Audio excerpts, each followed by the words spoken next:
So fun fact, Yeah, let me hear it. are we rolling? We are on. We're on. Okay. Well, so fun fact, actually, the very first office space we ever had for my festival was in this building. No way. So when I arrived, I was like, oh, wait, I know I know what this is. I know what this building is. I haven't been in this building in like, probably like, my goodness, like 4 years, Wow. maybe 4 years, I think. Yeah. Because Yeah. you started the festival like 12 years ago, you were saying, right?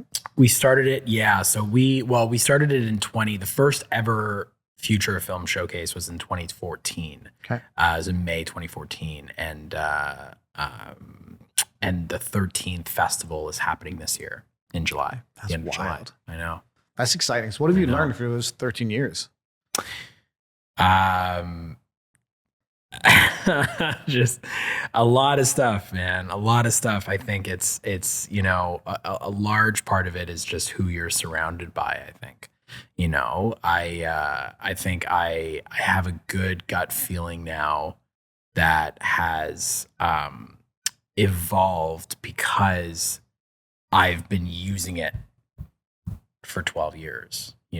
Like I would say, like when I started my career was 2014, I would say, because like that's when the festival started. That was also my first year of film production at York University. Like there was a lot happening that year that like made it really feel like the start of my career, or what would become my career, I guess. And it's been, yeah. And I think like the most important thing is honestly, like, it's just who you're surrounded by, who you can celebrate with, but also who you can, I guess, like, what's the word I'm looking for? Like when something kind of shitty happens or negative or anything like that, like, are these people you could celebrate with? Are these people you can win with and lose with? Ooh, I like that. Yeah. Like totally you have an entire team and here. These guys will happily do both for us. Well, that's what I mean, right? Is that like you have an entire team here making this show, everyone who I've met only today, but the fact that, you're all here and making it happen, however way you're making it happen for however long you decide to make it happen for, is really like, however long you decide to make it happen for is irrelevant. But the point is like, for however long you're choosing to make it happen, you're working with people you love that love you back. Yeah.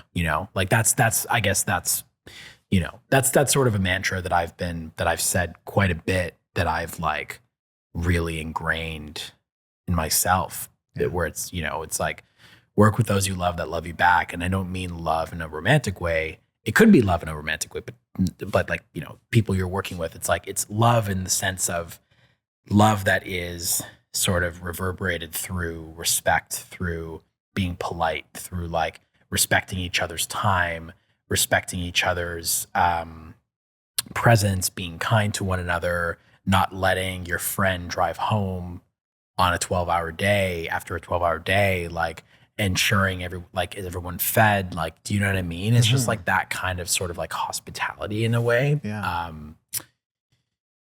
And I think that mantra has certainly dictated the way in which I like, I guess, work today.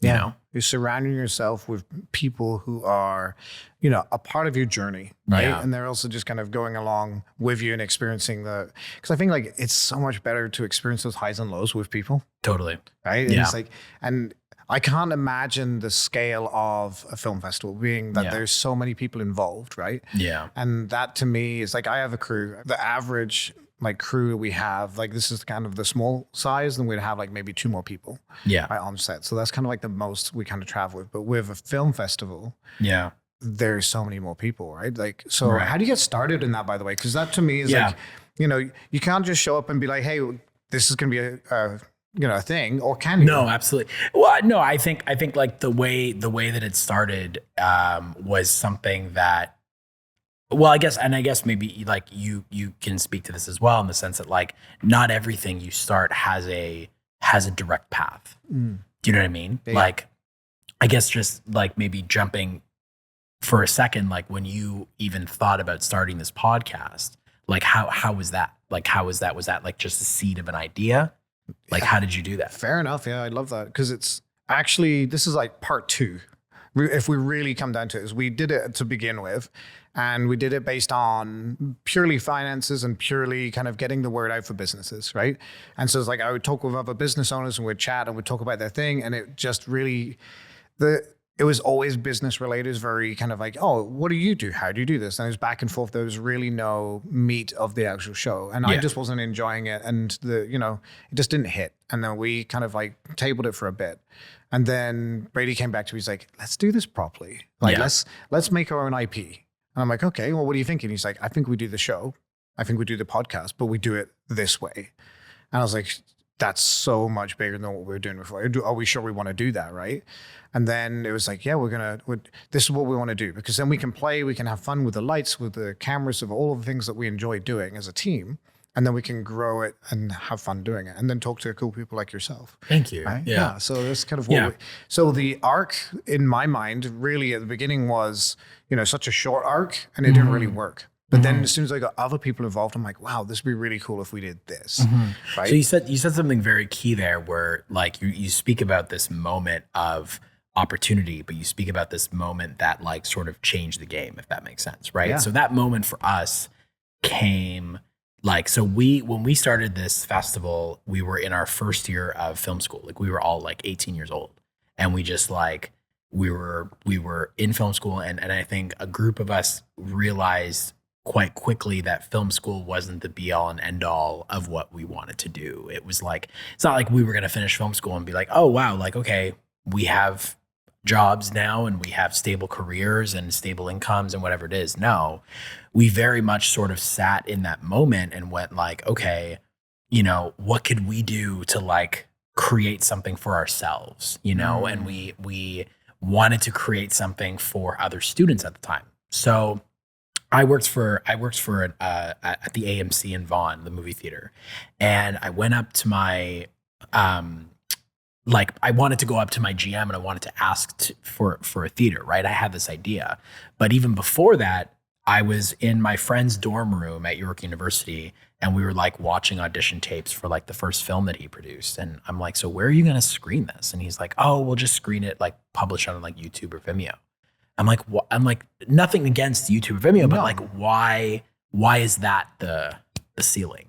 Yeah. Like, why can't the ceiling be like, in a theater or something? He's like, well, what are we going to do? Have like a screening for one 15-minute short film? I'm like, no, let's just screen a bunch of films.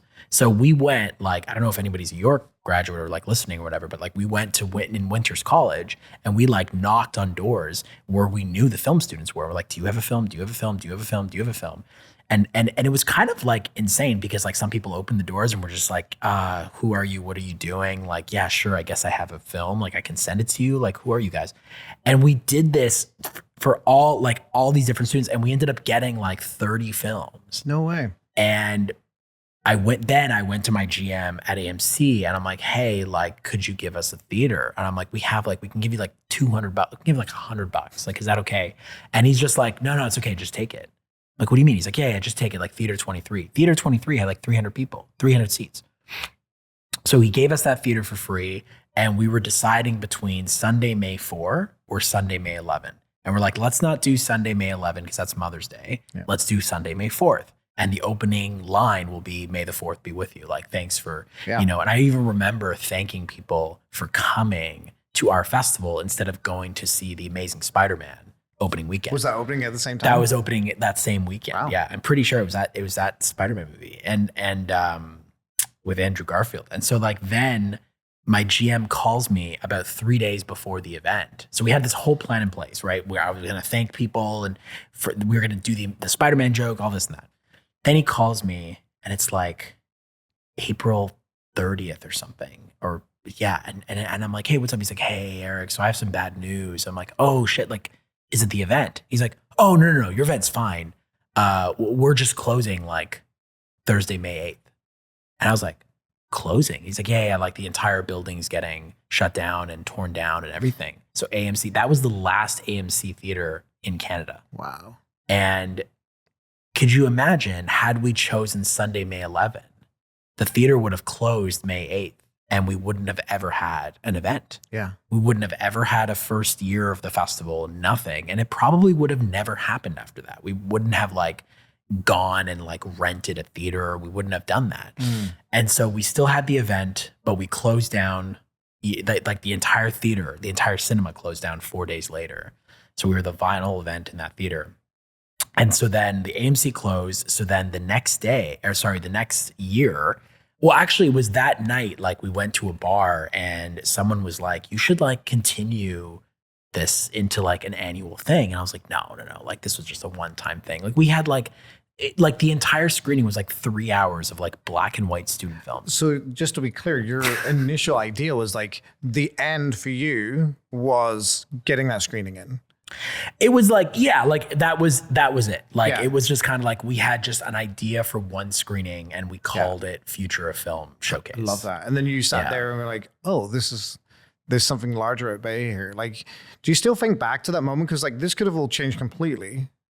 Had we chosen Sunday, May 11th. Yeah. Is that something that sits in the back of your mind? Oh yeah. All the time. Like all the time, whenever somebody like this, but like so many of those kind of things happen going forward though. Like in our second year, we decided to go to a theater and actually rent it out. So we went to the Fox Theater in the Beaches, rented out that cinema, paid like, I don't know, $100 each or whatever, or $50 each, whatever. But then, and then after that second year, we were like, we can't keep doing this. Like we can't keep putting out like we're students, right? We can't keep putting out our own money to like rent out a theater and like do all this stuff. And I'm like, okay, so why don't we do something? Why don't we like pitch Cineplex? Why don't we ask Cineplex if they'd be interested? So I ended up getting a meeting with Cineplex and we went to their head office. I dressed up. I went with another guy. We like dressed up. We went over there, 2 other guys, and we had this meeting with them. And we went to their head office. There was like, we went to inside this huge cafeteria. There was like popcorn everywhere. It's insane. And they're like, so what do you guys want to do? And we're like, well, like we want to, have this festival, whatever. And you have to imagine, right? Like this was 2015. Because how old are you at this point? So that was just like 2 years later. So this was 2016. That was 2 years later. So we were about like 20. And this was this was before Amazon Prime Video. This was before Disney Plus, Crave, like all these guys, like streaming was just on the rise. Like Netflix had just released their first original movie shortly before that, right? But Cineplex was like, streaming's going to rise and we need young people. We need butts and seats. Like we need young people to be reminded why going to the theater is like the way to do it, the way to go. And so we like had this whole like presentation prepared for them on our laptops. And they're like, hold on. So you just want a theater? And we're like, yeah. Like for how long? And I'm like a couple hours, like maybe. Like how many films do you want? And I'm like, oh, like how many films have you screened before? We're like, oh, like our first year there's like 30, and they're like, that's too many. I'm like, no, we're not gonna do that again. And so the second year we ended up opening submissions. So we're like, we have a submissions thing now. So like people actually submit to us, and we only end up screening about 10 to 15. And they're like, okay, we'll give you the theater at Yonge and Eglinton. And we're like, oh, the Silver City. They're like, no, the Canada Square. Canada Square was underneath the Mandarin. Yeah. There's the Mandarin and then there was Canada Square. It was like in a basement theater. I don't know if you guys remember that theater. No. It was great. And so we had the third year. We had like probably like 70 people show up, 80 people show up. Less than the first year. The first year was like 300. Second year was like I don't even remember, maybe like 150. 30 was like under 100 people, right? I'm still not sure why, but that's just what happened. Went back to Cineplex after that, and they're like, so how did it go? I'm like, oh, it was fantastic. Oh my God, the energy was fucking amazing, like this, that. When in reality, it was probably like my mom and like 65 of her friends, right? Like it wasn't, and they're like, and they're like, so what was your audience like? And I was like 100, like over 100 people. They're like, oh, like where were you guys? I was like at Yonge and Eglinton. They're like, oh, the Silver City. I'm like, no, Canada Square. They're like, oh, do you want Scotiabank instead? And I was like, yeah, that'd be great. They're like, yeah, like we think you'd get a better audience at Scotiabank. Yeah. Then we went to Scotiabank in year 4 and we sold out for the first time 200 people. And I remember, and I will never forget, like hearing we had walkies, and I was at the top of the top floor, and Nicole, she's at the bottom floor, and she's like, we have 17 tickets left. We have 10 tickets left. We have 6 tickets left. Eric, we have 2 tickets. And it was breaking up. And then I'm like, how many do we have left? And she's like, we're sold out. I was like, are you serious?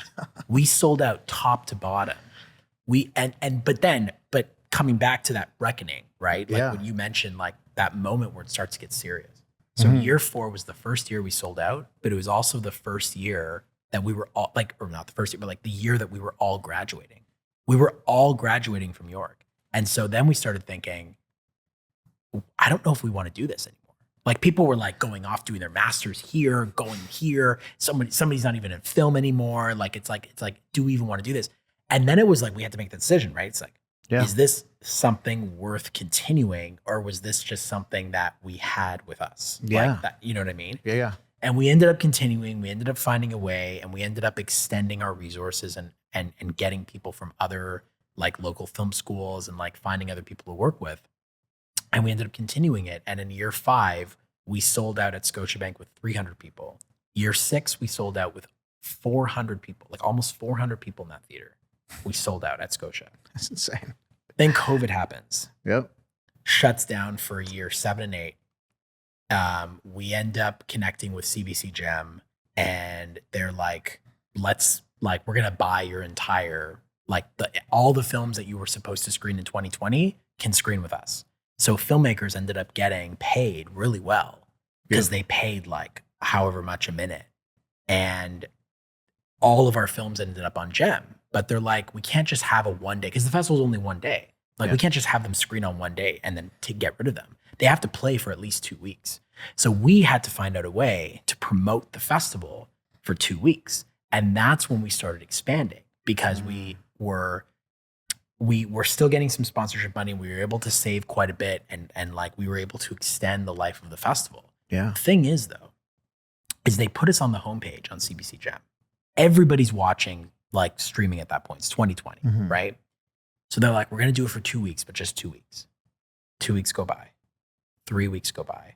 A month goes by. A month and a half, 2 months go by. We're still on the homepage. They forgot about it. Oh, no way. 3 months go by. We're still on the fucking homepage. And I'm like, guys, should we say anything? And they're like, no, we didn't say anything. Like, we're getting clicks and clicks and clicks. I could be wrong, but at least 4 or 5 months passed by, almost 6 months actually passed by. And we were still on the homepage. And we had gotten like 30,000 households watching the channel. That's incredible. Across the country. Like we'd gotten thousands and thousands of people just like migrate. Cause like you CBC Gem. And right there. Open, it's right there. It's right on the homepage. Nobody got rid of it. And so you said, then they got rid of it after that. This was 2020, right? This is 2020. And this was like year 6? This was year 7. 7, okay. Yeah. Lucky number 7. Lucky number 7. Dang, dude. Because like you've got your beginning where you're like, we barely got 60 people. Yeah. Right? Which I mean, like, and I feel like in the social media world, we forget how many people, like 60 people is. Or 100 people, or 200 people. It kind of depends on the size of the theater too, right? Yeah. Like if we had 60 people in a theater the size of 400, that doesn't look good, right? Yeah. But like, 60, 70 people at the Canada Square Cinema that had 120 people seats in there, it wasn't bad. But the thing is like, it's just funny how they just gave us Canada Square, then they assumed we were at the Silver City, Yonge and Eglinton. Yeah. But we were actually at Canada Square, and they're like, hold on, let's just take you to Scotia. Like, let's just give you Scotia. Like, it was like these individual people that and we had that relationship with Cineplex for years. They gave us a theater for free. So not only did they give us a theater, they gave us a theater for free. And then after the pandemic, obviously, theaters were hurting quite a bit. They weren't able to give us the theater for free anymore. Costs ended up escalating, and in year 8, we were still at CBC Gem. Year 9, we went back to Scotia for year 9, and year 10, our 10th anniversary. And then we moved to Paradise, the Paradise Theater at Bloor and Dovercourt. Okay. And Paradise is beautiful. It's fantastic cinema. And it's the perfect cinema for that festival. Very cool. And we've been at Paradise ever since. Very cool. And Paradise, forgive me if I'm wrong, but isn't it a bit more of a retro style kind of look? Paradise, yeah, like they've modernized it in a way. Like it was open years ago, and then they shuttered for a while. Okay. Then they were like, I'm pretty sure it was open in like the 60s, like the 50s and 60s in Toronto. And they, they ended up closing their doors. They tried to reopen in 2020.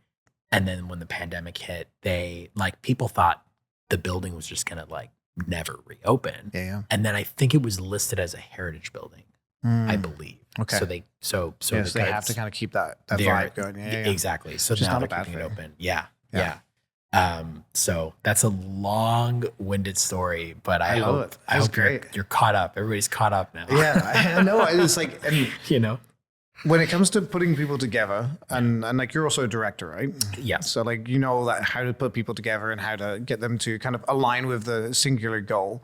Yeah. And is it very similar to running a movie or to running a set? Like you just like.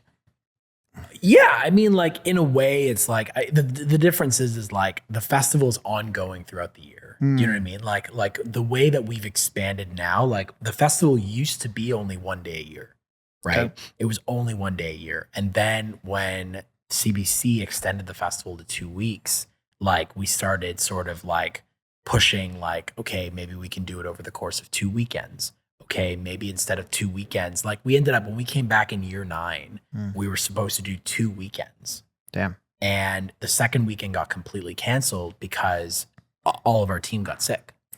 Everybody got COVID and like literally dropping like after that opening night party, like, oh my God, everybody was like getting sick and it was, so we never really had a proper in-person festival again until like year 10.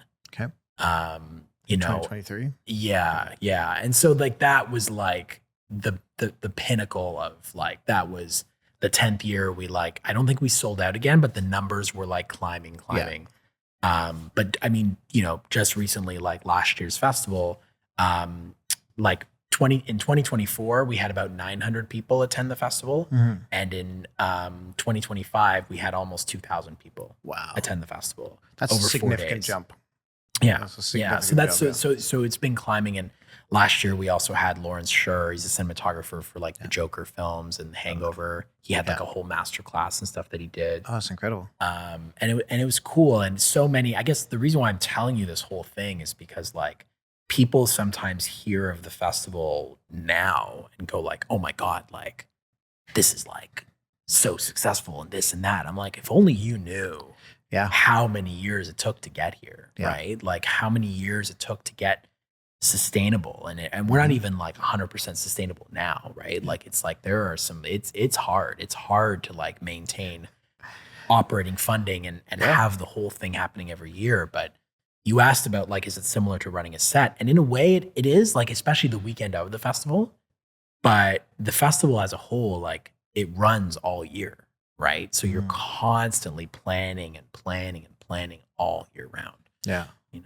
That's incredible because I know for me, community has played a massive role in everything I've done. Yeah. Whether it be the team or whether it be the people around me outside of like my work, it's really important to have that community together. And I love that you're actually not only building a community, but you're building a community for a community. Thank you. Because as a rule of thumb, the artists tend to get pushed to the sides a little bit of communities, right? They're just like, they're out there, they do their thing. Yeah. It's cute, it's awesome, right? They kind of don't get the recognition that they need to do because they do the work. Yeah. And the work is often the thing that gets known, but not always the work of the creatives.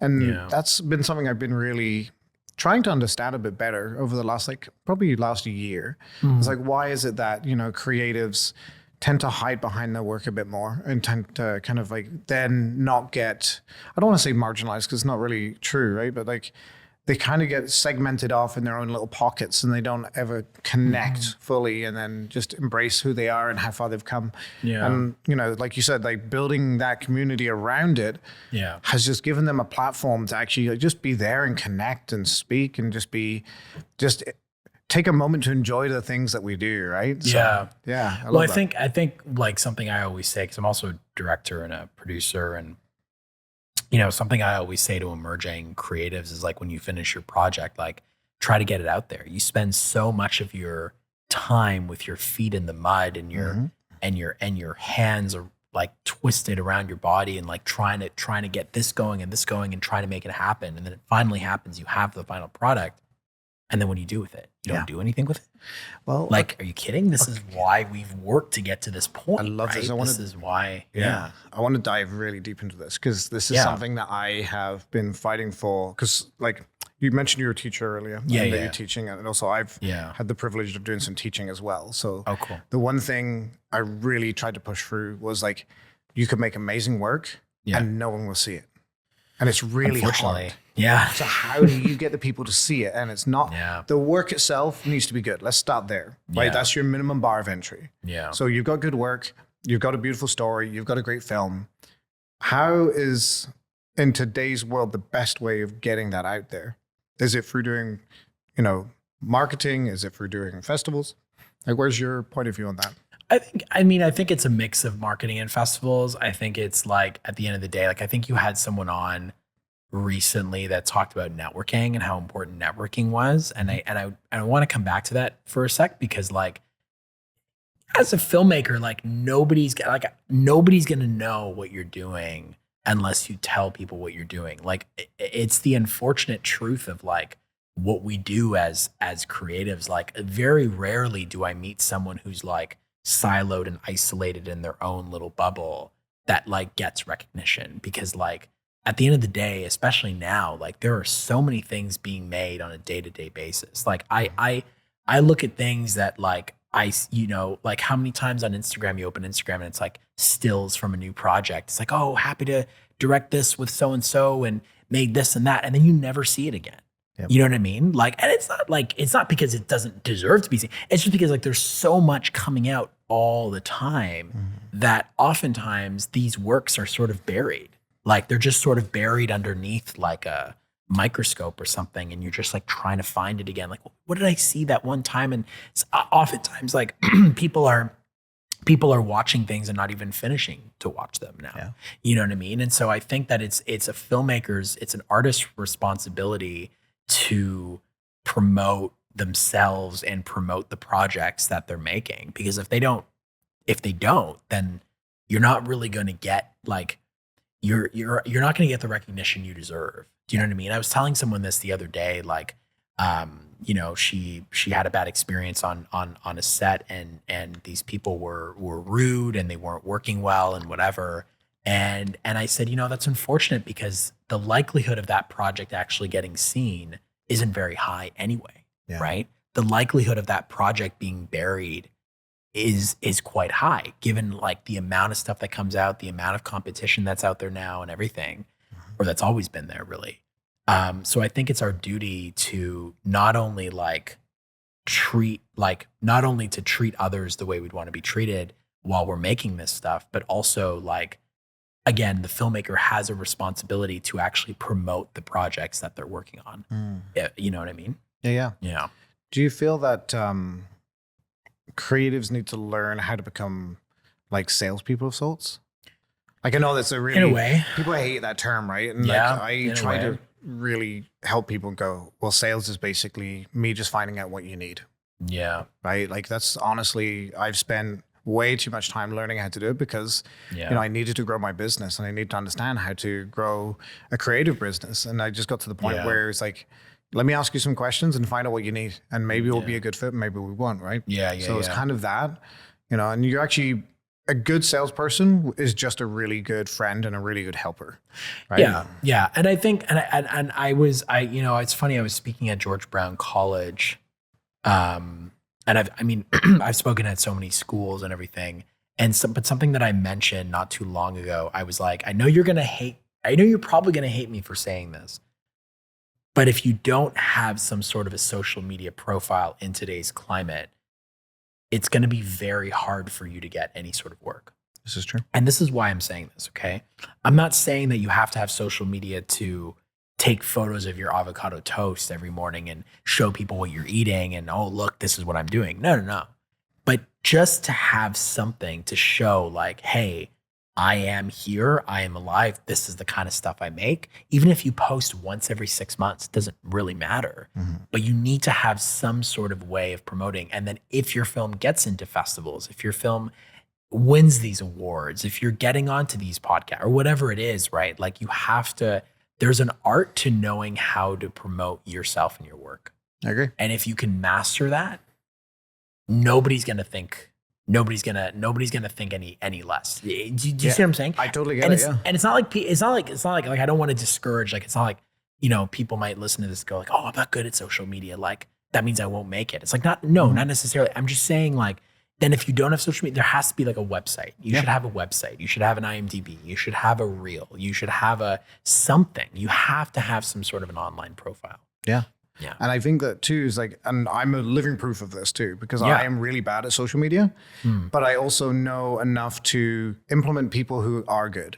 Right. So I end up with this in particular, for example, like the actual podcast show is more about just me connecting with people and reaching out and doing very similar kind of like networking of sorts, right? Right. So we're kind of connecting and saying hi, but also it gets people to know who I am. Right. So it doesn't need to be this complicated thing. You don't need to go this far, but you know, just showing people who you are and why you're out here in the first place is going to be far more beneficial to those creatives, because then people can start to relate and be like, oh, I also like avocado toast, but I also like what you did on this, right? So, you know, just showing that personality behind it is really key. Because don't get me wrong, like I get fired up when I see people making new recipes and like, you know, I know this one guy is a cinematographer. He's always posting on those little notes on Instagram. He's like, scrambled eggs with cottage cheese. I'm like, what the fuck? Like I didn't even know that was a thing. And now it's and I'm telling you something, I made it and now I make it all the time. Is that good? Yeah. Yeah, it's great. It's a great source of protein. Okay, but I'm saying like sometimes you'll find useful tips and that's okay. But I think it's an artist's responsibility to understand how to promote themselves. That's all. Yeah. You know? Should they be packaging it in its own little packaging, do you think? Or should it be, you know, everything feeds into that? Oh, I thought you were talking about the scrambled eggs, cottage cheese. No. I know I would go because right you to could, that. but it's not. It's gonna get soggy. Yeah. So like the actual, so if we're, for example, let's say I'm making a TV show, right? And, you know, I have this concept and I really want to make it work. Yeah. You know, does it make sense to like almost put a brand around it and then have all of the feeder content go into that? So that would be like the actors, the artists involved. Like, I mean, I would say like a lot of people like to create social media handles for the films that they're working on. I mean, I'm guilty of that. I've done that. I would say don't do that. I would say if you're going to create films under a banner or under a company, create a profile for that company and then feed all of your engagements into that channel. Yeah. You know what I mean? Totally. Unless it's like unless it's like a specific limit, like a feature makes sense because a feature, it's like, you know, tends to travel farther than like, you know, a short would. You know, then maybe that's the exception. But I think like having like a dedicated social media platform where like all of your engagement is fed into, where people can see all your projects and this and that I think is more worth your while. Yeah, for sure. Because you've got so many layers to this, right? And often as artists, we like to hide behind the work. Right. So the first thing is like, hey, check out what I can do versus, you know, why I'm doing it. Right. And with those like silos of sorts, right, you can actually really start to kind of be a bit more intentional in the work that you do. Yeah. I think creatives tend to start because they want to do the work. Yeah. And then they start discovering things about themselves and like it becomes a bit of a journey. And I think if they can document that journey, we can have some really kind of interesting kind of conversations around it. You know, because I know when I started the podcast, it was like, I just want to do it for the business to start, right? And then when it dipped and then we restarted it, then it became about, well, now I want to know why. Because like literally that's all I'm ever asking in a conversation. But do you find that then when you say it dips, like do you find that it's because you've lost interest in it? Or is it because like you find that it served its purpose? Like whatever the like, do you find that the podcast itself had served its purpose? I think for when I first started, the end goal wasn't aligned with what actually was going to happen. And then when I was able to reassess it and understand it, because I was expecting like, this is going to help me bring in business, right? Because originally we built the studio, we had a podcast studio in the front. The idea was to get people interested in podcast so they'd come in and then do their podcasts. And that was the original concept behind that whole thing. Okay. And then that didn't work. And that didn't work. So then we dialed it back and we just did our own podcast for a bit. And then it was sporadic because there was no real kind of like focus. Yeah. And then when, you know, basically when we sat down and we rebooted it, we came at it in a completely different direction. Yeah. But I think because now we have more in it, like we have more thought behind it, we have more kind of creativity into it, right? Like we can play more, we can enjoy more. And I think that is just allowing us a bit more of a playground. Yeah. And I think that is helping us to grow as well because people are seeing them, you know, like there's different angles. I mean, you know, there's not a small setup by any means, right? So it's like we're playing, and I think that's coming across on the camera now, and then we're getting a new audience, which is really, really good because they're actually more engaged in the content. Yeah. And I think that, so like when I say the dip, it's just more in that could be the ADHD in me. She got bored, you know, more likely is the ADHD. But, you know, when the end results changed and we were just like, we're making a show now. Yeah. That's when it became like, okay, we made a show. Yeah. You know, and like, what did we like? What we didn't like? And change it, do this, do that. And, you know. And if I may too, it's like, it always is like, it always comes down to at the end of the day, like, you know, I feel like the festival would not have happened if there weren't people that just believed in it, and the right people who were working on it believed in what was being made, right? And I think something that I've learned over the years is on the flip side, you might with all your heart want to get something going, right? But at the end of the day, I think it's important to be realistic about, okay, what resources do I need to make the thing? Mm-hmm. Can I get those resources? Yep. If not, who do I know that can help me get those resources, and how can I get to them? Yeah. You know?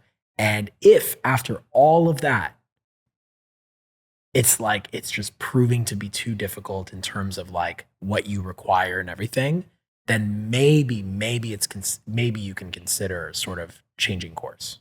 Do you know what I mean? Yeah. But also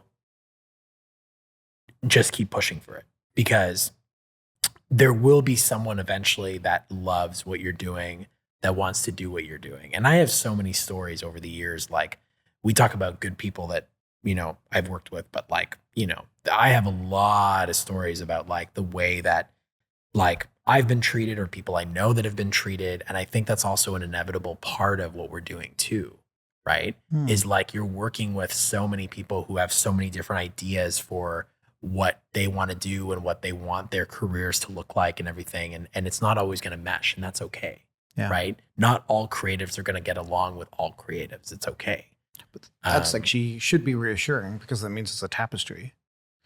Right. In terms of what? Like, just different people. Right. Right. Yeah. Like, you like things that are different to what I like. Yeah. And that's okay. Yeah. You know, like there's going to be, you know, a whole bunch of, it's a rainbow out there, right? It's got so much color. It's like, you know, there's going to be parts of it that don't mesh well together. Of course. But that's the fun part, right? So, yeah. And that's okay. To have Yeah. When you said, you talked about how people treated you in that situation with like were there people that were doubting you? I'm just like, why are you doing this? Like in terms of the festival itself? Yeah. I don't think anybody doubted me, because I think whenever you see someone with a big idea like that, who's like really passionate about it and everything, like I think sometimes certain people's success could spark jealousy in other people.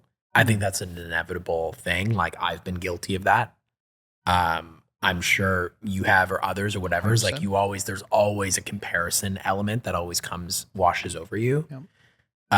But I think what it is just like working with some people that just didn't have the same drive, didn't have the same passion, didn't have the same, like, you know, just what we say in Italian, like voglia. Do you know what I mean? Like, they didn't have that voglia to like come in on time and do the work and follow up and put the effort in and communicate. Like, they just didn't do that. Yeah. you know? And I wish I keep referencing this, but I can't remember who actually said this. Yeah. And it's about ADHD. And so like, Sure. I'm pretty sure I have ADHD. A few of my friends are convinced I have ADHD. Right, yeah. So and it's very common in creative field, right? Yeah, like, yeah. Right. Yeah. And so here's the quote that I remember, and probably I'm butchering the shit out of it. So forgive me, whoever made this quote up. But it's basically ADHD is not actually an attention problem; it's an interest problem. And he talked about how if you give a child a video game, they'll play for hours. But you give them a book, they'll read for like 2 minutes because they're interested in the video game. They're not interested in the book. So when you're talking about where people, don't have the staying power, or they're just like, they don't want to go the lengths that some people do for the creative endeavors. It's like, it's just their interests are not there. And so that eventually, interest will drive you through brick walls. Right. Because if you want to know, you want to know. Yeah. Right. But if you don't have the interest, it's really hard to keep going. No, for sure. I mean, well, that's why you see some people that, like, for example, you didn't work well with on something, but then you see them like years later or months later, whatever, doing something else, and they're like excelling. And you're just like, good for you. And well, yeah, because it's almost like, but I mean, it's hard in the moment. Sometimes in the moment, you're not like, good for you, because you're like, why are you doing well here? And we just had something, right? Like what, but then you realize, I guess, like later on that you're like, oh, okay, like it was an interest thing. You know what I mean? If you don't have the interest, but I'm also talking about less so the interest, and also like, there has to be a fundamental,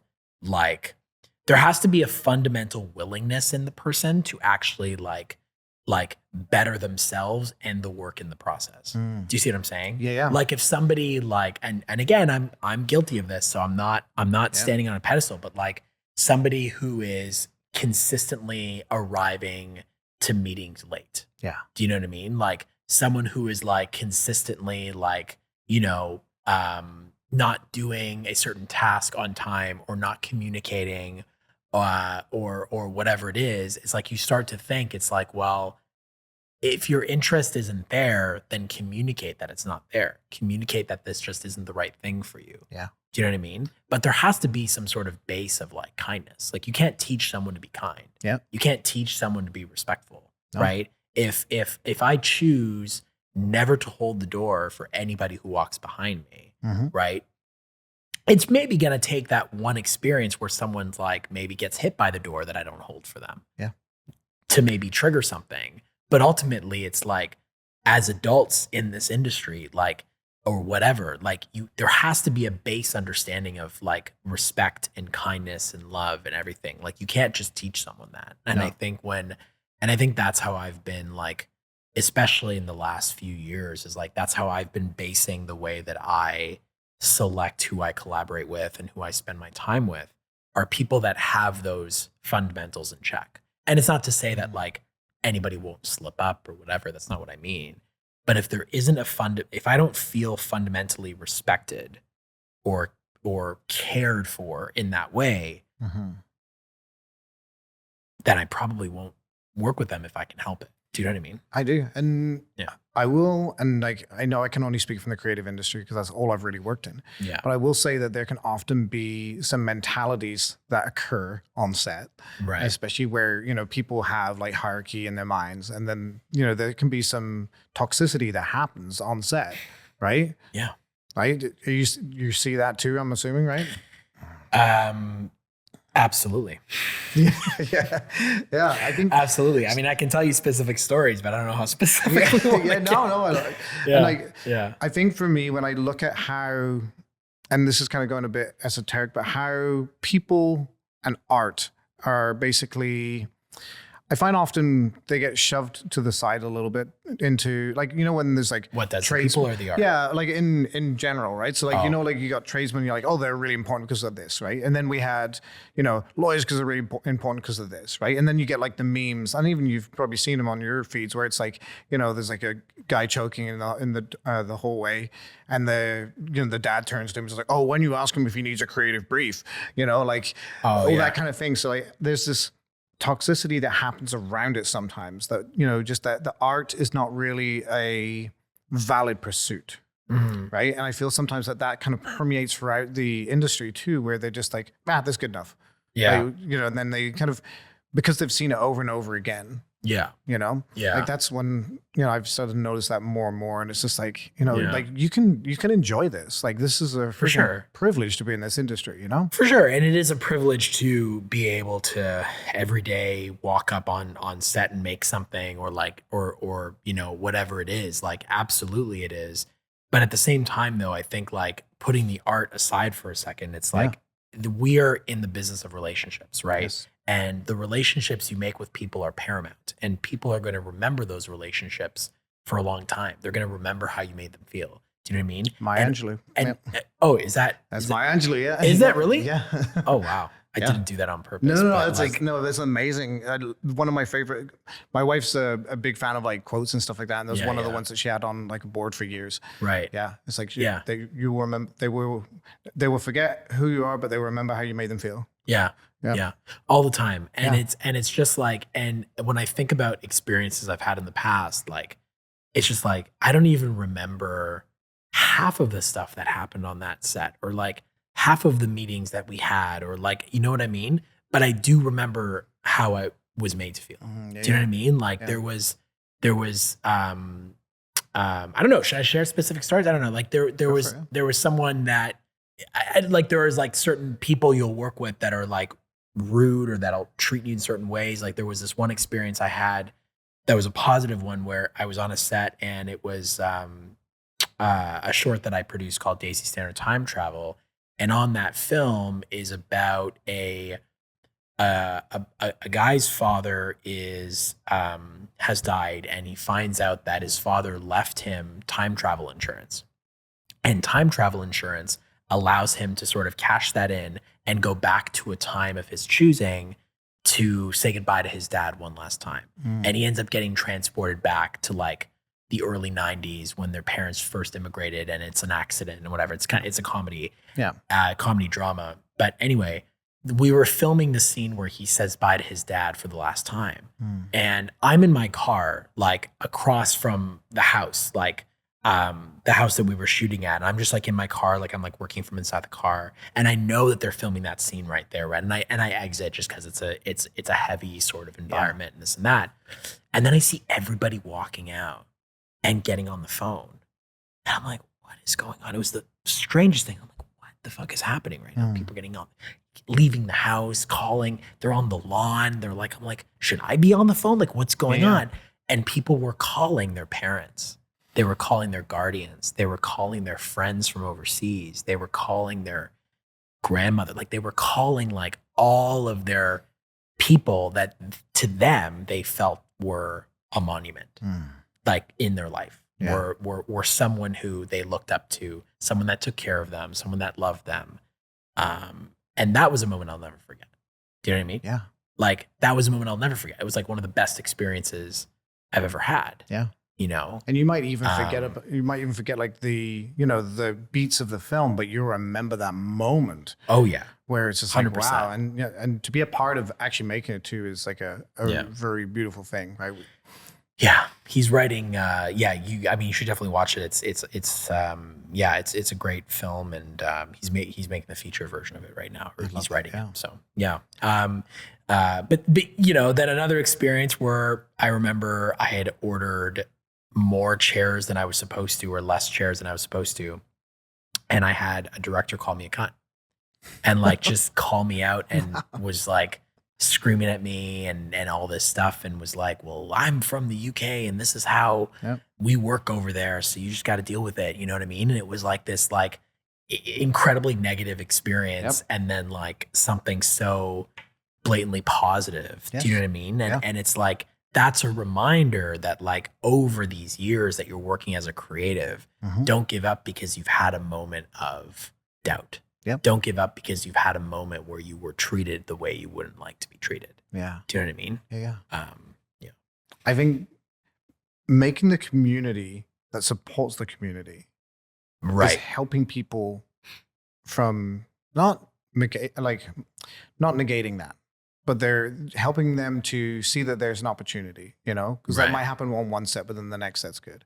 Right? And without your film festival, like these movies may not even get known. Right. Which is like, it's so beautiful that you got this is big wrapping of like, like keeping everybody in the community together, but also making sure that, that the respect is there, that the openness is there. Absolutely. And that's why, again, I come back to working with those you love that love you back. At the end of the day, like all that we're ever doing as people, all that we ever like what is the one constant that any one individual needs? Yeah. Is love and respect, in my opinion. Right. Doesn't matter where you're from, doesn't matter who you are, what color your skin is, what you're trying to make. It doesn't matter. It's like, it's love and respect at the absolute bottom, bottom isn't like the fundamental, the baseline. You know what I mean? And that's what I've learned so much about just like my career so far. And also like, I guess where it's going now, it's like the people that I want to surround myself with are the people that lift me up, and teach me. The learning happens when you surround yourself with these people, right? Yeah. And you mentioned before the kind of I call the iceberg effect, right? Where it's like people see just the success, but they don't see all the work that it takes to get to that success. For sure, because they're not part of it, right? And I think like they're not part of that journey. They're not part of that process a lot of the time. Do you find yourself surrounding yourself with people who understand that there's the success here, but there's all this work that goes below it? Oh, for sure.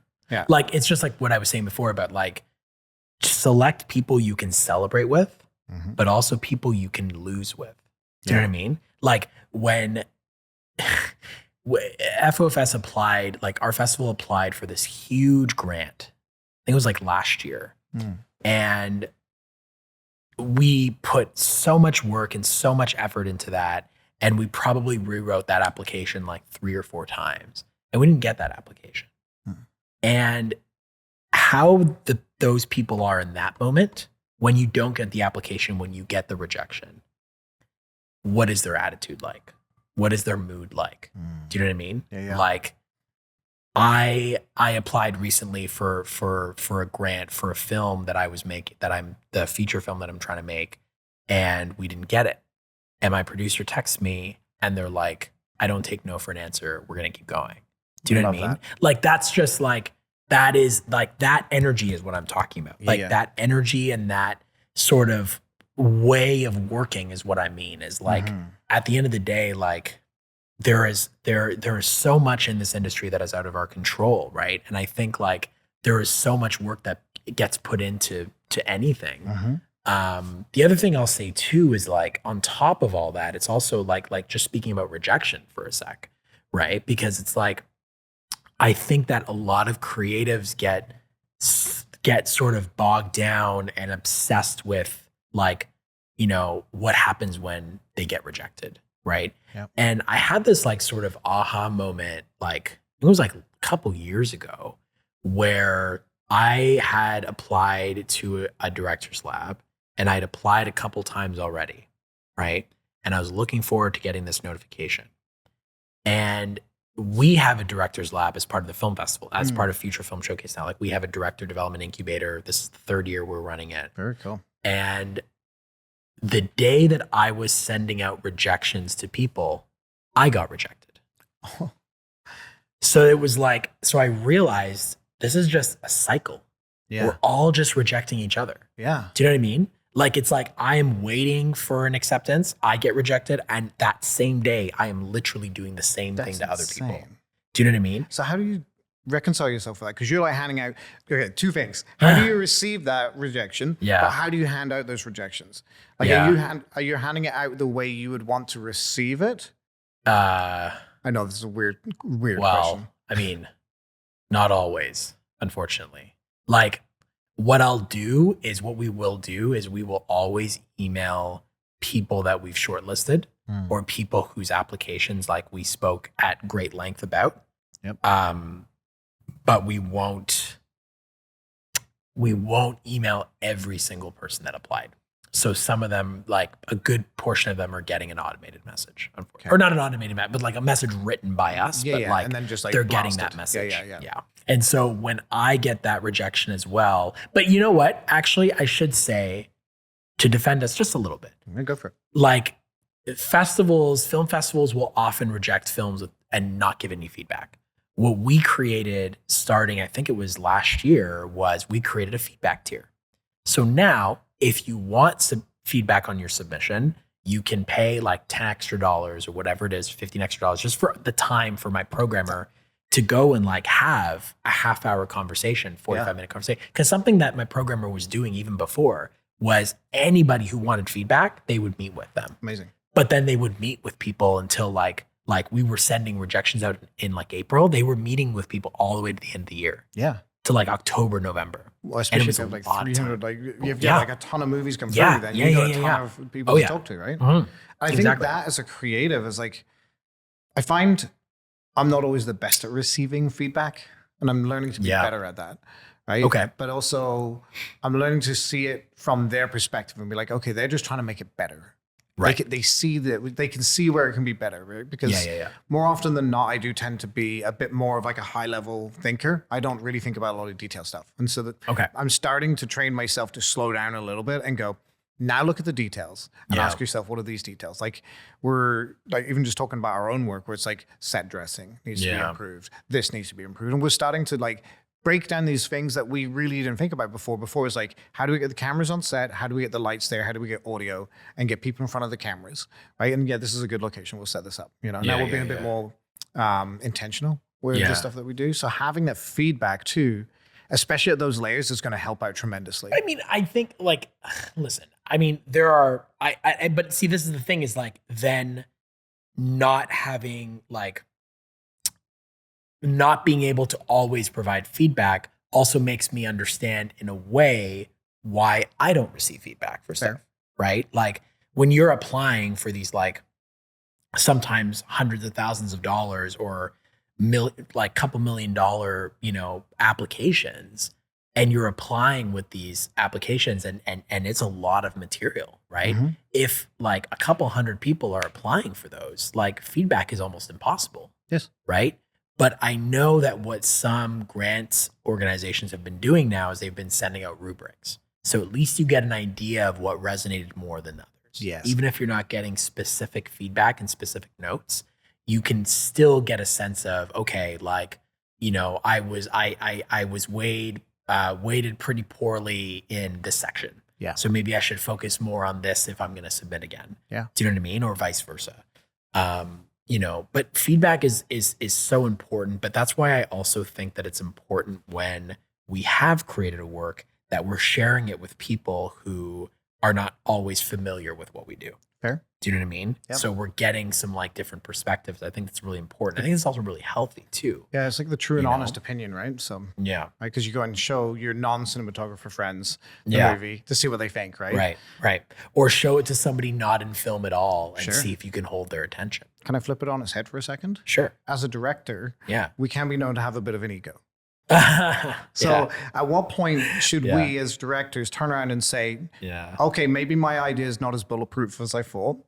Right. Because often, I mean, you're speaking to someone that also has a producing background. Yeah. So like oftentimes when I'm writing, like sometimes that producer brain will come in and like I'm writing my feature now in the process of it. And it's like, it started as like, the script was like 320 pages, which like nobody read, like barely anybody read. That was for me, it was a vomit draft, whatever. Now it's sitting at about 103. But to get from 320 to 103, there had to have been a couple people that said, hey, this is this has got to go. This is going to go. But this is going to be cut. This is but also changed. The advantage that I have is also being a producer, understanding constraints, understanding how, you know, budgeting constraints can equate to story constraint, like vice versa. Like, you know, budget and story. It's always like in my head. It helped me in a lot of ways, right? It helped me be able to make those cuts. Yeah, because I know right now as I'm writing, I want to write an actual feature. Yeah. And so I started to write down like just broad ideas of like getting ideas that I've had for years, but just kind of getting them out so I can see them. Yeah. And then I run them past my producer and he's like, that's too expensive. It's like, stop putting limits on this. I just want to make that. You know? Yeah. Well, you know what you should do is you should just write a vomit draft. Just write a vomit draft that you don't share with anybody. Just put it all out on paper. And if your producer is keen enough to go, hey, I love you enough to read a 200-page story or 300-page story, then fuck yeah, don't let go of them. Yeah. Right. but write the vomit draft, because I think it's important to get everything out of your head, right? When you're sick, it's important. If you need to vomit, you should vomit. Yeah. You should release whatever your body is telling you is no good. Yeah. Do you know what I mean? Yeah. So it's kind of like with your mind, right? Like when you're writing the first draft of your script, oftentimes it's just your mind there's all these ideas and you're just flushing everything out. You're cleaning everything out of your head. And then when it's all out on paper and it's all out of here, right? Then you can see it and whatever, right? So I would encourage you to do that. Okay. And do you switch between the two, between like the director and the producer when you're going through, like, do you, as a vomit draft, you're director only? And then when you go back as a review, then you're being that producer? Yeah, I mean, well, it's also like to a fault sometimes too, right? Because I don't want to produce this feature. Like I want to leave the creative to me and leave the producing to the producers. Like you know what I mean? I'm very, very intent on that. Yes. I will say, as someone who is like, I'm still so new to this, but having a good producer makes or breaks the project that I'm working on. Because then I know I can just like, it's like the main kind of like, from here to there, like that's the main link for me. It's like if I can, if I don't have it, then I get freaked out. Yeah, and I also think it's important too that, like, again, your producer, it's like getting married. It's like getting. I mean, I've never been married, but it's like you're being you're in a relationship, right? And it's like, do I vibe with this person? Do our energies match? I keep coming back to, can I win with them and can I lose with them? How are they in both categories? I'm going to steal that moving forwards, because that is such a great way of looking at things. Seriously, what's an example I can give? Like, it's like you see this all the time sometimes when, like, chaos happens and like there are people that run and there are people that help immediately, right? Like, a very, very, maybe kind of a silly example, but I was in a cinema once and the power went out and there were these two women who couldn't stop talking throughout the majority of the movie, that now actually, well, I mean, it didn't matter because the movie stopped, power went off, and they literally ran to the exits and ran out. And they got out of there, right? That's it. They got out of there, right? It's not their responsibility to stick around or whatever. No. But I'm saying, like, are you going to have people that run out? Or are you going to have people that stick around and go, how can I help? Yeah. What's going on? What's wrong? How are you doing? Do you know what I mean? Yeah, I totally. And like, he's literally just pinging me on he's like, we literally went through that last year. And it's like, yeah, because we had, as we were growing, you get to find out which ones are there for the long term. Of course. Right. And it's like, when people found out that, like, the thing is like, people worked at Future Film Showcase for free for years. Yeah. For years. And then eventually they had to go and they had to do other things. But some people worked for us and never got paid. Yep. Or got paid properly. Yeah. Do you know what I mean? Like, I say this several times. I didn't get paid, I think, until year 10. Wow. Right? Like, and before that, maybe some measly honorariums or whatever. Right? Yep. But you have people in those moments. And I'm not ever judging, like, if somebody can't commit because they need to get paid for their work, I'm never going to judge that. Yeah. Because that's just, that is a personal thing. That is something that they need to do. Right? But you'll notice that, like, for example, when we turned into a virtual festival, there were people that had to jump ship. Be like, I didn't sign up for a virtual festival. Yep. I didn't sign up for this change. Yeah, I want to be here in person. I want to be here in person. You know what I mean? Which is valid, but also, like, it's like like, there's going to be so many people that come in throughout the process. And the people I constantly think about are those that volunteered their time. Yeah. And it's often those that volunteered their time, maybe not necessarily with the festival because it's a little different, but like, especially with film sets, right? Like, those will be the first people I call. Yeah. And that's just arcs us all the way back to networking, basically. Yeah. Right. It's like, if you're a good fit, then you're a good fit. Yeah. Right. And building a team takes effort. Right? Absolutely. And being in a team takes effort as well. Yes. And I find that sometimes you just have to say goodbye to people, because if their effort is aligned, but it's not fully aligned with where you need to go, and that you know that you're going to have to bug them twice or 3 times, or, you're going to have to really, hold their hand through the process. And honestly, like, those are some of the toughest conversations sometimes, is like knowing that just it's so hard. It's so hard. People give so much of their time, and maybe they're not doing it on purpose, but sometimes there are situations I've been in where someone that, like you just said it, like someone that I've been working with, it's like we're just not aligned in the way that we need to be. And you have to follow up once and twice and three times. And then you follow up the third time. They do a little bit of the thing, but not the whole thing. Yeah. And then now you're behind on this other task because they're not doing this, or they're not communicating their availability. Yep. And it was only until I started working with people that were all consistently communicative that I was like, oh, this is magic. This is the magic that we want. This is the magic that we need right now. Do you know what I mean? And like, I'm going to do everything in my power to maintain that. Yeah. Like, people are the toughest part. Yeah. They really are. Yeah. Like, it's just because with cameras, the settings, all of the stuff, you can figure all that stuff out, right? That comes with a manual. Sure. People don't. They don't. And like, half of it's stuck in their head and they can't really relate it out fully. And, know, and then if there's, if you're paying them to be on set, then there's also, they don't know what they can and can't say. Right. Or they're holding back, or they're, or they've got ulterior motives. They're already out there and somewhere else in their brain, it's like, you just don't know. It's like, they're not as easy to understand. Yeah. Right. And I think going back to the tapestry, that's the beauty of people, and just the complexity of it is what makes it, worth doing. Yeah. It 100% makes it worth doing. And I think like you'll just have so many a lot of really positive experiences, but then also like weird experiences, like, like there are people talk about friendship breakups, but there are also like business partner breakups that are really difficult. There are people you worked with that all of a sudden don't talk to you ever again for whatever reason that might be. And, you have the photos and you have the videos to like replay. Yeah. Not that you maybe want to be replaying them necessarily, but like, it's like, you have those memories, and those memories aren't ever going to go away. Yeah.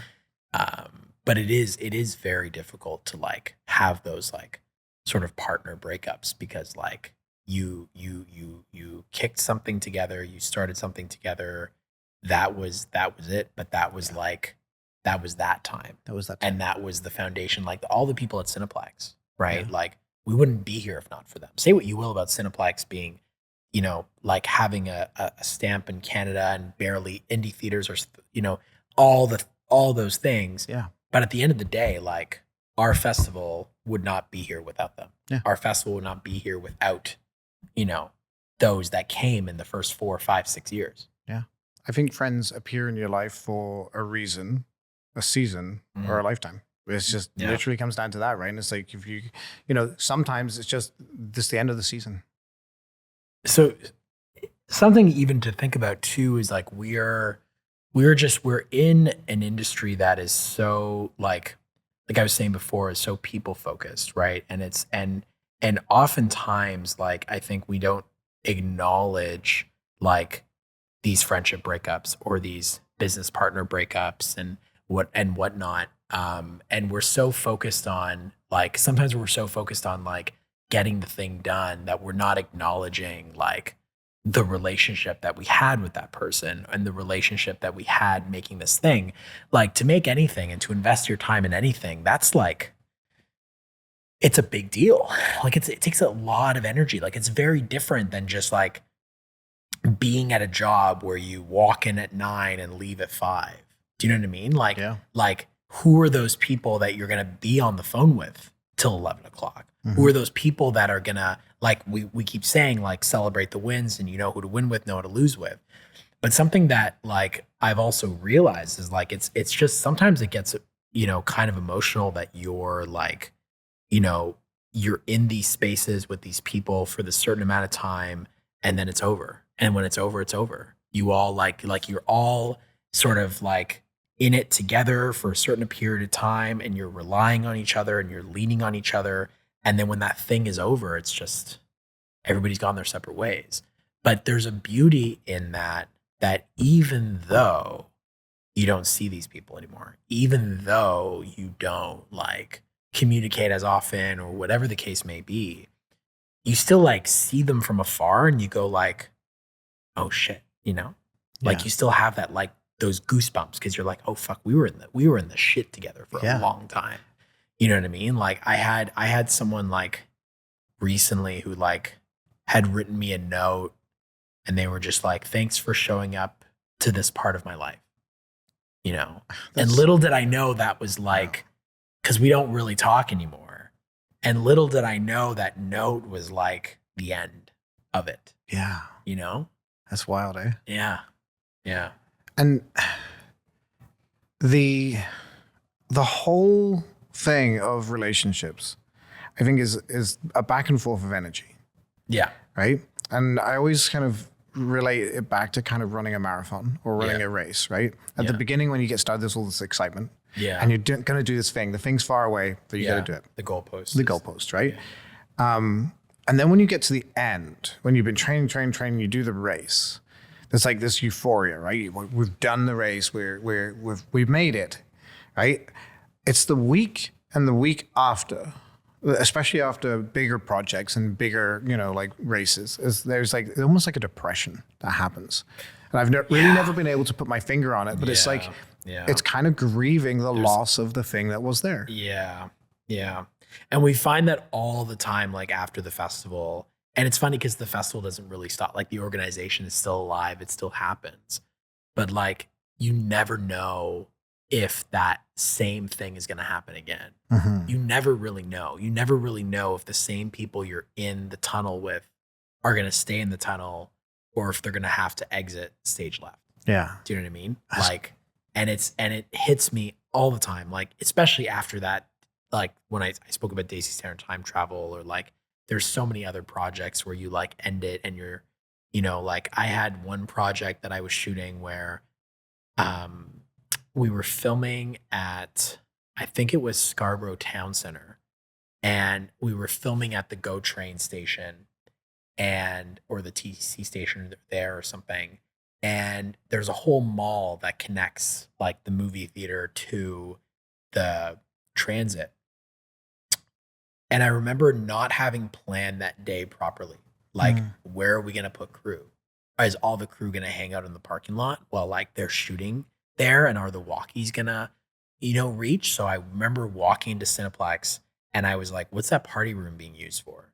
And they're like, oh, nothing. I'm like, can we just like house equipment there? Can we just like put equipment there and whatever? And they're just like, not sure, whatever. But you as a producer, you have to do all this convincing. You have to explain to them, like, remove the barrier. Like, and it's like, remove that veil. Like, this is what we're doing. This is why we're doing it. This is how you can be a part of it. Can you help us? So we end up getting the party. I end up getting the party room. Then not to mention that though, like also to mention like in the mall, that was the same day as the Santa Claus parade. And so the Santa Claus parade is happening through the mall. I felt like we were in a TV movie. Like I felt like we were in a holiday movie. Like we're running through the mall because the signal isn't reaching and we got people shooting here. We got people housed here. Then I go in the mall to have lunch. And then my other producer calls me and he goes, hey, the theater manager doesn't want us here anymore. I'm like, what are you talking about? I just spoke to them. No, it's a new guy. So I walk into that manager and he's like all huff and puff and this and that. I'm like, hey, here's what we're doing. And I find that when you're communicating with people and you're just honest about what you're doing and what your goals are, and you just try to relate to them. Like, I remember like my producer was like, we are literally in a theater that projects images onto a screen. It's a miracle. That's what we're doing right now. And we made them a part of it. And we have this whole huge, intense day, right? Then we end up leaving on the last day of the shoot. We end up like at Yorkdale. We get the last shots in and we pull up into this parking lot and we were shooting on film. So it's like once the film finished, we were done. And then we just pack everything up into the back of a van and we're gone. And I never saw a lot of those people after that. Do you know what I mean? Like that was the last time I saw a lot of those people. Yeah, there's still like a creative camaraderie though. Like if you saw one of those guys in the street today, you'd be like, hey, do you remember that thing we were on? Do you remember that time we like ran through a mall during a Santa Claus parade? Yes, exactly. We have a term for it. It's just, we have war stories. Yeah. It's like, and it's like, I remember, I can't remember, and Brady was like, talking to someone about it, and it was one of the new guys. Yeah. And he's like, well, now you got a good war story. Yeah. I was like, that's great, right? Because like I've worked with him for a fair amount of time now, and so we've developed a kind of a good repertoire of like different stories, right? But it's like some of the new guys come in, and it's like they go through these moments of like, you know, the winning and losing together, right? It's like, yeah, that didn't work. That's okay. Yeah, it's okay. We'll get the next one, you know. Yeah. But that's the attitude that you have to have. Is like you have to build good spaces and take care of the people in those spaces. Oof. You know? Oof. Yeah. Like if you don't, then they'll just scatter. And if you don't, then it's not going to work. And yeah. And I think but also like I would much rather have these experiences than not have these experiences. I would much rather have the experiences where I can meet new people all the time, right? I can meet new people all the time and come into these new spaces. Sometimes they're weird spaces. Sometimes they look kind of sketchy, whatever it is, than just going into the same place every day, 9 to 5 and going home. Yeah. There's an excitement in that. Yeah. There's an excitement in being able to meet and work with new people. Yeah. But losing relationships weighs heavy on me. Yeah. Maybe less so now that I'm getting a little bit older. Why do you think that is though? That they weigh heavy on me? Yeah. Well, because like I don't want it to end. Like I don't want whatever it was that we experienced to end, right? It's like we went through all this together. It's like how can that just dissipate now? Yeah. You know, like it's been struggling. Like I struggle sometimes to compartmentalize that sort of idea of that, like, you know, just because you've experienced something with someone doesn't mean it's forever. Yeah. In that sense. Yeah. That's a tough one because in our industry, we definitely have seasons. Yeah. We definitely have seasons. And they might be long seasons sometimes too, right? Like I know some guys who go on set and they like go for like 3 months. Yeah. Right. And so you can develop some, you know, sturdy habits during that time. For sure. When you come back, then, you know, then that person's completely absent. And I think it's that cut and dry that almost is kind of savage in our industry, which is like, you know, you go from like working, you know, 10 hours, 12 hours a day with each other for like X amount of time. And then suddenly there's nothing. Yeah. And it's like, who turned off the light? Exactly. But that's what the industry is though. The industry is full of that. It's full of maintaining relationships like that. And I think that's also, I mean, now we're getting more psychological, but that's maybe what breeds my like need for, or like maybe like that need for companionship, is because like as filmmakers and as creatives, we're presented with this false understanding that it's completely normal to have someone in your life that you see and talk to every day. Yeah. Maybe.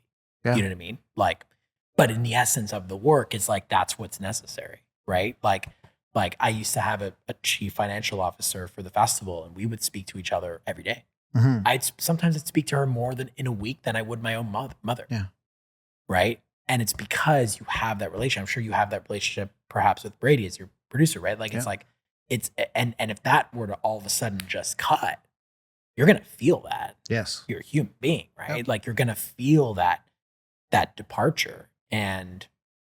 But I think it's also because I've had experiences like that, it's also forced me to set up more boundaries and also like check in with myself more often and try not to get so intertwined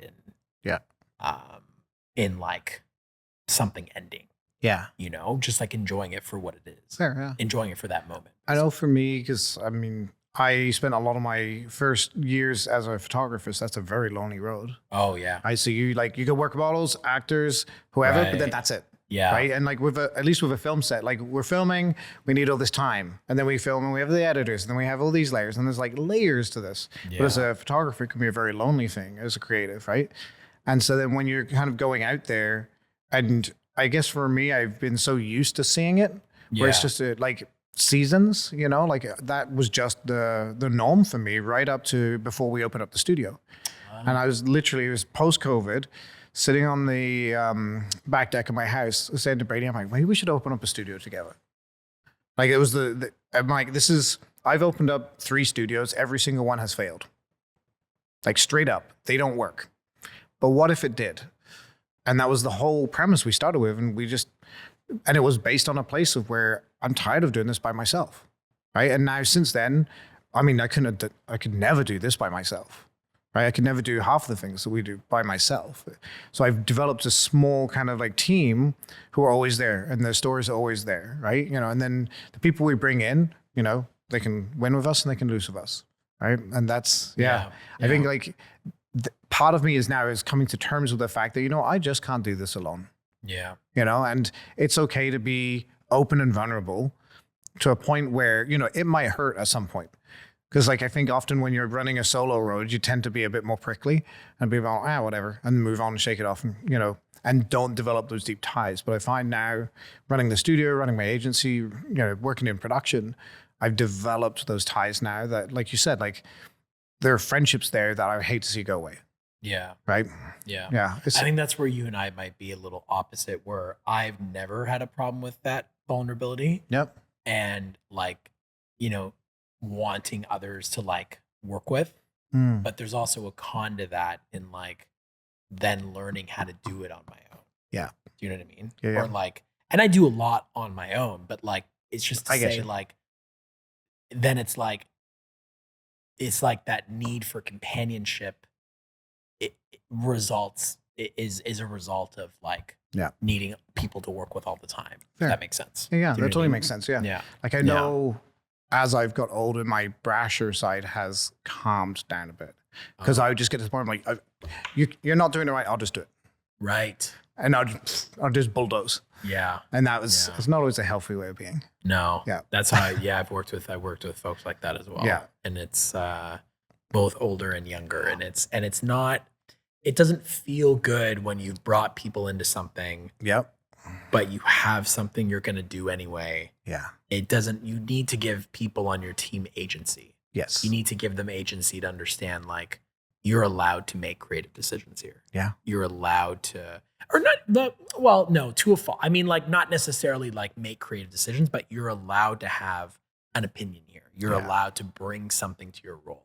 Unless your role is obviously like, you're not going to ask a production assistant to start directing the movie, but like, you know, but like you still want them to be able to feel like they have some sort of foot on the ground in their role. They're not just like working for you. Yeah. If you can make that happen on a set, it's just the best thing ever. I love seeing where everyone's invested, right? It doesn't matter what department they're in. If like they're all invested, it's a wonderful feeling, right? Yeah. Like I had a PA once that like we were putting up tents next to a house or something. And, you know, they were like, you know, I don't really think maybe they shouldn't go here. And I turned, I'm like, where do you think they should go?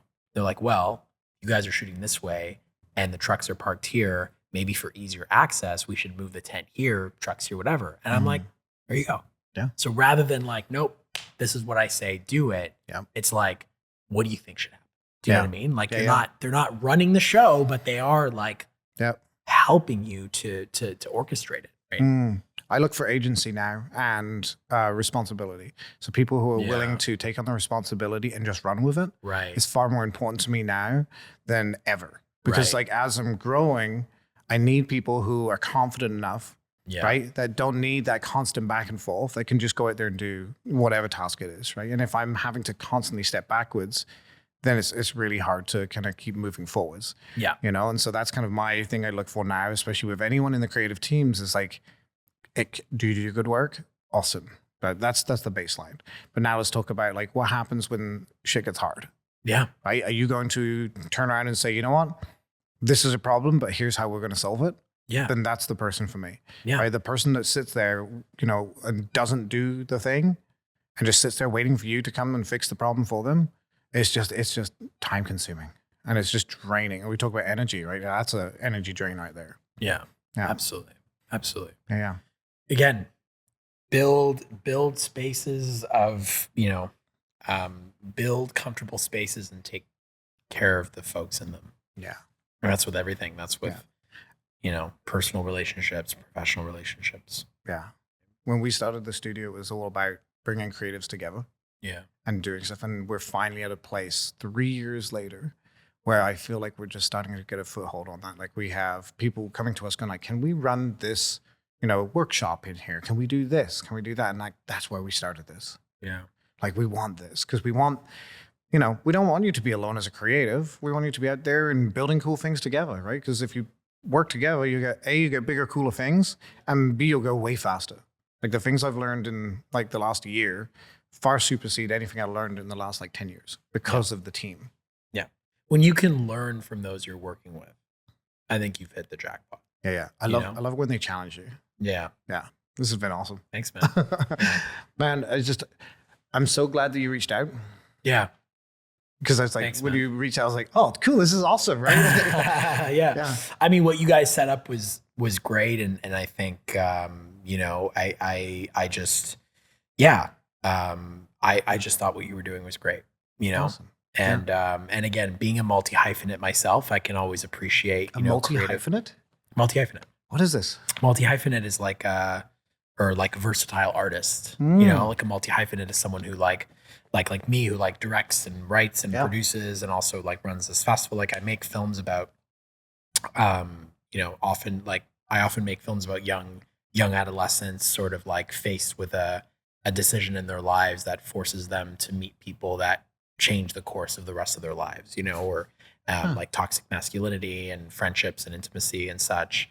And then on the other side of that, I also, produce and, produce films with similar themes, but also like feel like it's more about the people more than anything. Yeah. And then this festival as well, right? Like my whole, like I approach filmmaking from a place of community building. That's my thing. Like, did you grow up without community? No.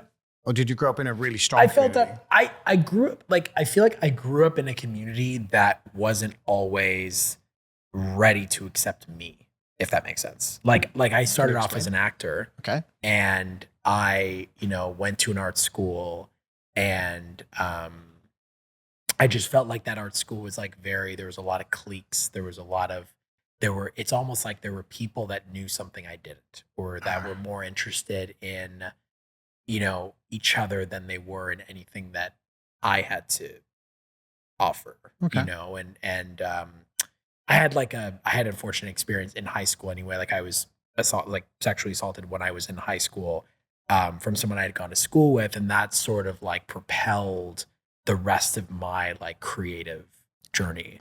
Like I ended up making a film about that and a short film and I'm developing that short film into a feature film now.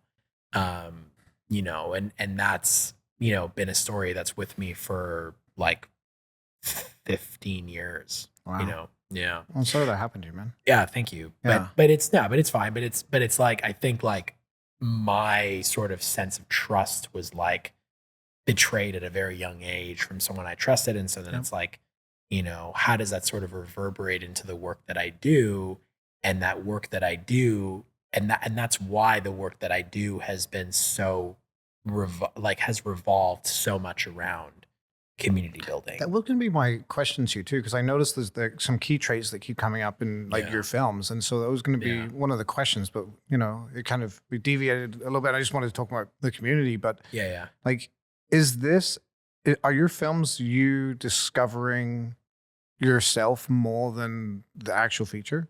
Like just kind of going through and asking yourself questions and kind of, I always say that, like I always joke, like these podcasts are therapy for me because I learn so much more about myself than I do about the guests in so many ways, right? Oh yeah, absolutely. And absolutely. Like, yeah. Do you find that too with your movies? Is that's what you're doing? Is you're kind of like, 100%. kind of unpacking and 100%. Like each of those films, like I've directed like 5 shorts, The Shallow End, Cold Hands, Pressure Play. I co-directed I Want to Make a Movie or What Are They Trying?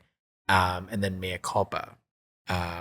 And each of those films are about young adolescents faced with some sort of decision, a decision to either look inward or, change something that they don't like or an environment that they're in that they want to be changed, or they're challenged by their relationships with their friends or family or whatnot. And in each of those films, I have certainly learned something new about myself and what I want for myself. Yeah.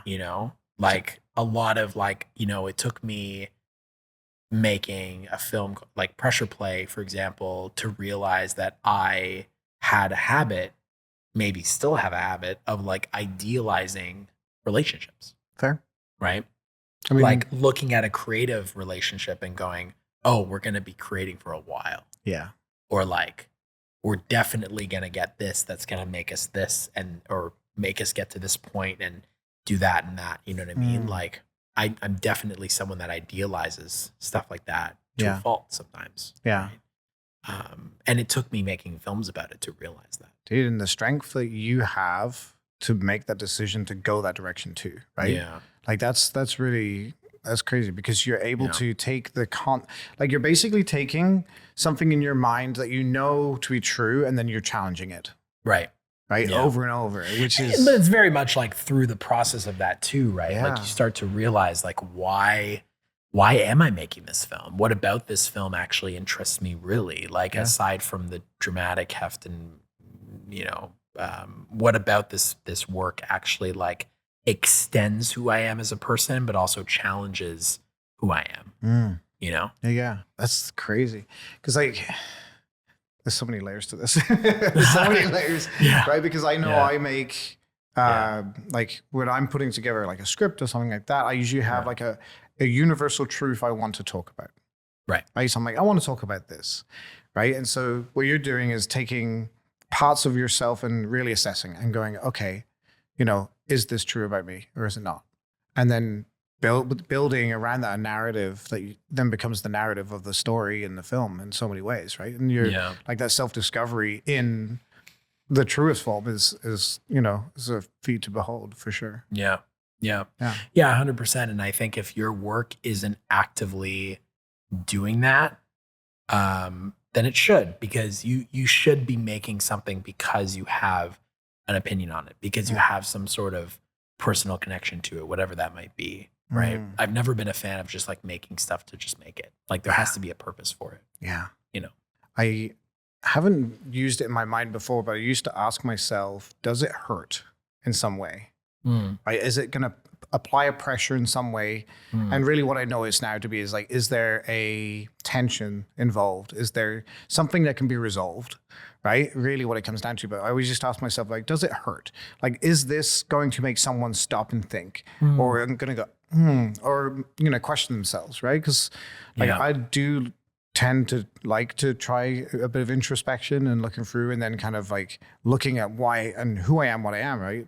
In so many ways, like when we talk about like that, barreling through, for example, that's from being English. Like if you weren't, like this, guy's guy in England, you were mocked mercilessly. So you kind of develop that kind of like persona in so many ways. And then you spend like the latter half of your years, like learning to undo that harm that has been caused through this kind of, like you said, the toxic masculinity, right? Yeah. Like, is that something that can be portrayed better in art, do you think?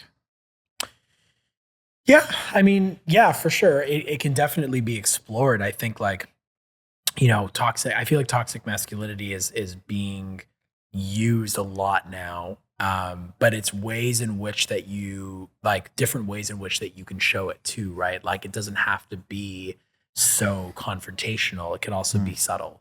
There could be subtle ways in which like I'm very interested in the subtle sort of microaggressions that young males like cause between each other. They may not even realize what they're causing. Can you give me some examples of some? Yeah, I mean, if somebody is like, I mean, even just the way in which like, maybe that we're like sort of celebrated for our achievements in a way, right? When you put anyone on a pedestal or make anyone feel like any one individual person is like the person to revolve around, then that's a problem, right? Yeah. Or just like in terms of like expressing feelings, right? Yeah. Like expressing the way we feel is like something that I feel like a lot of men are afraid to do sometimes, or, like sometimes like the way in which I see like younger guys act towards each other, even just like when I'm in schools or like walking down the street or something like that. I can't think of anything off the top of my head, but like at the end of the day, you don't know their relationship. But I think like you know, I just come back to all of these little ways in which, you know, men are like silenced in the sense of like how they can speak about the way they feel. Yep. And I think I've just been surrounded by more and more men now that like encourage that level of thought, encourage that level of discussion. Yeah. That's beautiful. You know, I mean, you're doing it right now. We're doing it right now, right? Yeah. Like we're having an open, you know, dialogue. So yeah. Get into the feelings, man. Hell yeah, dude. I love how you have built something that commemorates and brings creatives together. Thank you. And allows them to have a platform to, you know, to explore, right? Because we're all explorers in so many ways. Yeah. And to also be able to kind of put their story out there for people to kind of like, you know, reach out to approve or reject, right? And that's all part of this game. And ultimately to see, you know, the rising stars in Canada, because you really have built somewhere where, you know, I know as a young creative, as an old guy, but as a young creative, I look forward to like being part of those kind of situations because I don't really know where to start. Yeah. Yeah. Yeah. Thank you. Thank you. Yeah. This has been awesome. I appreciate it. If man. People want to find you online, what's the best way for them to find you? I mean, my website, ericbizzarri.com. I'm also, my Instagram handle is Eric Bizzarri, just my first and last name. Yeah. And then Future Film Showcase is Future Film Show. Love that. Yeah. Excellent. Yeah. Thank you so much. Thank you. Yeah, I appreciate it.